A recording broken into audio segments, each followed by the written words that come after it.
ઓમ નમઃ શિવાય. આ પવિત્ર ગિરનાર પર મહાશિવરાત્રી નિમિત્તે પધારનાર તમામ સંતો, મહાનુભાવો, શિવ ભક્તોને મારા મયુર વાકાણીના હૃદયપૂર્વક નમન.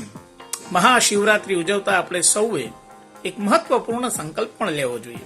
જી હા, અને એ સંકલ્પ છે કે ગિરનારને પ્લાસ્ટિક મુક્ત બનાવવાનો સંકલ્પ. જી, ગિરનાર એ માત્ર એક પર્વત નથી. ગિરનાર એ માત્ર પર્વત નથી, એ શ્રદ્ધા અને પ્રકૃતિનો જીવંત વારસો પણ છે. પરંતુ વધતી ભીડ સાથે પ્લાસ્ટિકનો કચરો આપણા પર્યાવરણ માટે ખતરો બની રહ્યો છે, આપણા ગિરનાર માટે ખતરો બની રહ્યો છે. આ માટે હું ગુજરાત વન વિભાગના તમામ અધિકારીઓ અને કર્મચારીઓને વિશેષ અભિનંદન આપું છું કે જેઓ અવિરત મહેનત થકી ગિરનારની વન સંપદા અને સ્વચ્છતાનું રક્ષણ કરે છે.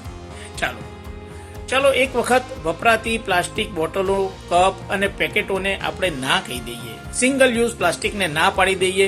કાપડની થેલીઓ, સ્ટીલની બોટલો અને માટીના કુલ્લડને આપણે અપનાવીએ. આજે શિવરાત્રીનો સંકલ્પ આપણે લઈ લઈએ કે આ શિવરાત્રી નિમિત્તે આપણે ગિરનારને સ્વચ્છ ગિરનાર બનાવીશું, સુરક્ષિત પર્યાવરણ આપીશું અને સ્વસ્થ ભવિષ્ય માટે આપણે સૌ કોઈ પ્રયત્ન કરીશું. આપ સૌ ભાવિક ભક્તોને મયુર વાકાણીના ફરીથી હર હર મહાદેવ.